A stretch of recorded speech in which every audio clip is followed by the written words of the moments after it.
Рахымжан Қошқарбаевтың туғанына 3 жыл. Айтулы датаны атап өтіп, халық қаһарманының жастарға насихаттау мақсатында күні кеше Тараз мектептерінде сынып сағаттары өтті. Іс-шаралар оқушылардың бойында азаматтық ұстанымда, патриоттық сезімді және өз елінің тарихына деген терең құрметті қалыптастыруға бағытталған. Оқушылар батырдың өмірбаянымен танысып қана қоймай, оның ұлы отан соғысындағы рөлін талқылады. Балалар Рахымжан Қошқарбаевтың нағыз батыр болуына қандай қасиеттер көмектескендігі жөнінде барынша мәліметтермен алмасты.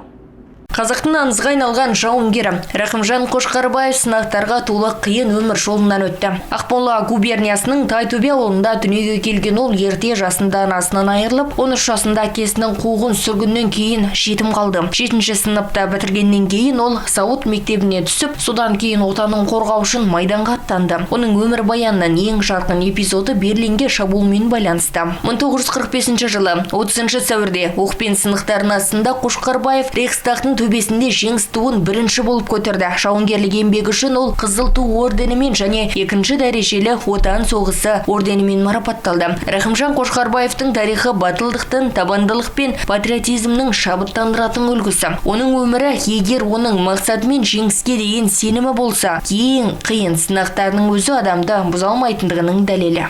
Бізде апта сайын осы дүйсенбі күндері сынып сағаттарымен бастаймыз. Сынып сағаттардың бәрі бізде дүйсенбі күнге қойылған. Сынып сағаттарымызды бастамас бұрын бізде сабақтарымыз гимн айтудан басталады. Негізі бізде бұл апта бойынша жүйелі түрде осылай қойылған. Бүгінгі аптамыздың біздің сынып сағатымыздың тақырыбы Рахымжан Қошқарбаевтың 100 жылдығына арналады. Өздеріңізге белгілі, Рахымжан Қошқарбаевтың осы біздің Рейхстагқа бірінші болып қазақ азаматы ретінде ту тіккені бәрімізге мәлім.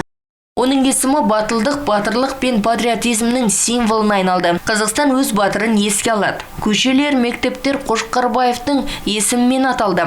Батырдың еңбегінің ең жоғары бағасы ол халық қаһарманы, Қазақстанның ең жоғары наградасы атағын беру болды. Рахымжан Қошқарбаевты еске алу өткенге деген құрмет қана емес. Бұл жас ұрпақты патриотизм рухында тәрбиелеу. Бұл тарихи жадына сақтап, оны болашақ ұрпаққа беру деген ұмтылыс. Тахмина Тәліпжан, Әділжан Сайлаубеков, Әлімжан Ақпаев, 7-7 Ньюс.